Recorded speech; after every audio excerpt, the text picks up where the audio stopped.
Good morning students. पिछली class में हम आपको पढ़ा रहे थे परागण, स्वपरागण, स्वपरागण से लाभ, स्वपरागण से हानियाँ, परपरागण और परपरागण की विधियाँ। तो परपरागण की विधियाँ में हमने आपको बताया था वायु परागण, यानी कि वायु से किस प्रकार से परागण होता है, तथा वायु परागण पुष्पों की विशेषताएं भी बताई थी। तो वायु परागण के बाद इसी की दूसरी हेडिंग है, हमने इसमें 3 प्रकार की आपको बताई थी कि 3 प्रकार से परागण होता है, वायु परागण और जंतु परागण तथा जल परागण। तो आज हमारी दूसरी हेडिंग है जंतु परागण।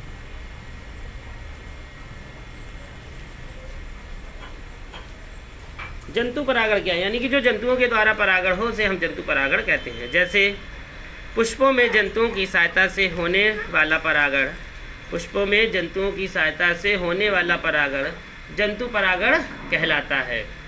इसमें कीट, पक्षी, घोंगे, चमगादड़, मनुष्य आदि सहायता करते हैं। कीट पर ये कई प्रकार के होते हैं। जैसे नंबर 1 कीट परागण। तो कीट परागण क्या है, यानी कि जो छोटे छोटे से कीट होते हैं उनके द्वारा पुष्पों में परागण होता है। जैसे अधिकांश पुष्पों में पर परागण कीटों की सहायता से होता है।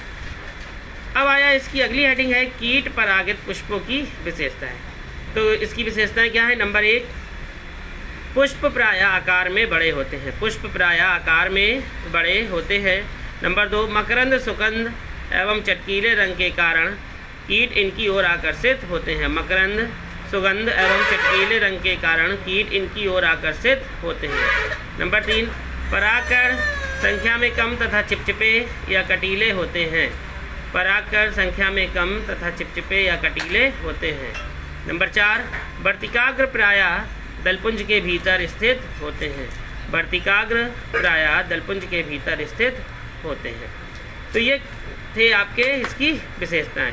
अब कुछ कीटों के द्वारा पुष्प परागित होते हैं। जैसे मधुमक्खी, मधुमक्खी के आगे डैश लगाएंगे, लिखेंगे मधुमक्खी से होता है वनफसा, लार्ग स्पर, आर्किड, अतीस। इसी प्रकार से दूसरा है मक्खी से परागित होते हैं रैफ्लेशिया, एरम, स्कोलियोपस आदि। नंबर 3 बर्र यानी कि अंजीर, बर्र से अंजीर प्रभावित होता है। नंबर 4 शल्भ, तंबाकू, धतूरा, मक्का। इसी से फिर तितली से होता है डायंथम लिली, ये तितली से होता है। तो इस प्रकार से ये कीटों के द्वारा परागित होते हैं। इसी प्रकार पक्षी के द्वारा भी। तो ये था आपका जंतु परागण। अब आपकी इसी में हेडिंग है जंतु परागण के अंतर्गत एक और परागण होता है पक्षी परागण। पक्षी परागण में सुनेंगे पक्षी पुष्पों का रंग एवं आकार देखकर आकर्षित होते हैं और वहां से मकरंद भी चूसते हैं। इस क्रिया में पक्षी एक पुष्प से दूसरे पुष्प पर भ्रमण करते रहते हैं, जिसकी सहायता से पर परागण होता है। जैसे विग्नोनिया के पादप में गुंजन करने वाली चिड़िया द्वारा परागण होता है।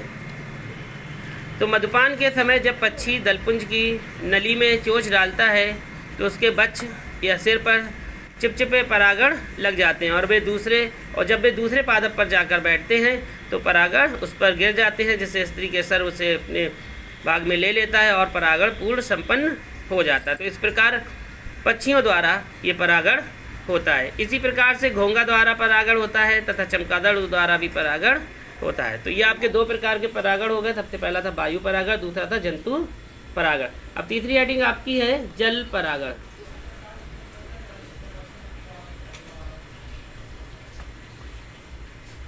जल परागण क्या है। तो पुष्पों में जल की सहायता से होने वाले परागण को जल परागण कहते हैं। जैसे आपने अभी देखा कि वायु में परागण उड़ रहे थे तो वायु के द्वारा हो रहा था, दूसरे पुष्पों में जा रहे थे। इसी प्रकार कीट पुष्पों पर बैठकर दूसरे पुष्पों पर बैठ रहे थे और उन पर परागण संपन्न हो रहा था। अब ये इसी प्रकार से जल में है, तो पुष्पों में जो जल की सहायता से परागण होता है वो जल परागण कहता है। जैसे समुद्री घास, जोस्टेरा आदि में ये ऐसे होता है कि पुष्पों में जब जल की सहायता से परागण होता है, वे तैरते हैं तो दूसरे पुष्पों पर चिपक जाते हैं। तो इस प्रकार का परागण जल परागण कहलाता है। जैसे बैसिलेरिया में नर व मादा पादप सामान्यतः जल के अंदर पाए जाते हैं, लेकिन जनन के समय नर पुष्प परिपक्व होकर जल की सतह पर तैरने लगते हैं।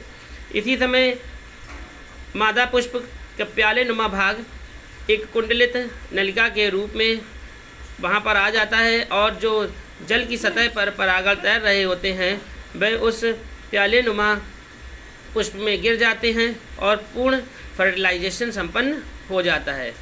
इसी को हम जल परागण कहते हैं। अब इसी की हेडिंग है जल परागण की विशेषताएं। तो जल परागण की विशेषताएं: नंबर 1, पुष्प छोटे, रंगीन, गंधहीन तथा मकरंदहीन होते हैं। पुष्प छोटे, रंगहीन, गंधहीन तथा मकरंदहीन होते हैं। नंबर 2, पुष्प प्रायः एक लिंगी होते हैं। पुष्प प्रायः एक लिंगी होते हैं। नंबर 3, परागकण हल्के होते हैं जिसके कारण जल में तैरते हैं। परागकण हल्के होते हैं जिसके कारण वे जल में तैरते हैं। नंबर 4, जल परागण पुष्पों के परागकणों के चारों ओर मोम जैसे पदार्थ की एक परत लिए होते हैं जो इन्हें जल में सड़ने से बचाती है। अगला, पादपों में परागकण की क्रिया के पश्चात मादा पुष्पों का पुष्पवृंत कुंडलित होकर जल के अंदर डूब जाता है और फल का निर्माण हो जाता है। तो ये थे आपके जल परागण। तो ये आपका पर परागण जो हम आपको बता रहे थे 3 प्रकार से संपन्न हुआ। अब हम आपको बताएंगे पर परागण से लाभ। तो अगली हेडिंग आपकी है पर परागण से लाभ, यानी कि एडवांटेज ऑफ क्रॉस फर्टिलाइजेशन, पर परागण से लाभ। नंबर 1, पर परागित पुष्पों से बनने वाले फल बड़े एवं स्वादिष्ट होते हैं तथा इनमें बीजों की संख्या अधिक होती है। नंबर 2, पर परागण से उत्पन्न बीज भी बड़े तथा स्वस्थ एवं अच्छी नस्ल वाले होते हैं। इनमें संकर ओज होता है।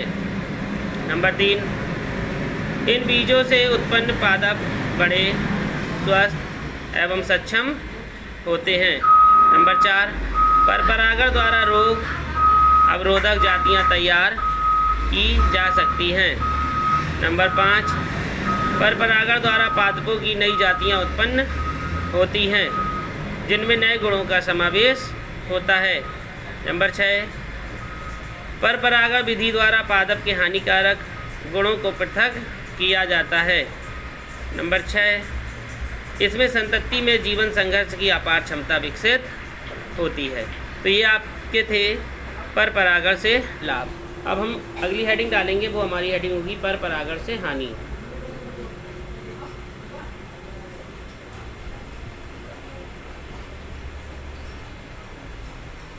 पर परागण से हानियाँ। तो नंबर 1, पर परागित बीज सदैव संकर होते हैं। नंबर 2, पर परागण की क्रिया बाह्य साधनों जैसे वायु, जंतु, जल आदि पर निर्भर करती है जिसके कारण यह अनिश्चित होता है। नंबर 3, पर परागण के लिए पुष्पों को दूसरे पुष्पों पर निर्भर रहना पड़ता है। कीटों जैसे को ये आकर्षित करते हैं। नंबर 4, पर परागित पुष्पों विशेषकर वायु परागित पुष्पों में परागकण अधिक संख्या में नष्ट होते हैं क्योंकि पुष्पों को परागित करने में केवल थोड़े से ही परागकण काम आते हैं। तो ये आपका था पर परागण से लाभ तथा पर परागण से हानि। अब हम आपको बता रहे हैं स्वपरागण तथा पर परागण में अंतर। ये हेडिंग है स्वपरागण तथा पर परागण में अंतर। नंबर 1, यह पुष्प के परागकण उसी पुष्प के वर्तिकाग्र पर पहुंचने की क्रिया है। पर परागण में यह एक पुष्प के परागकण दूसरे पुष्प के वर्तिकाग्र पर पहुंचने की क्रिया है। नंबर 2, पुष्प द्विलिंगी होते हैं।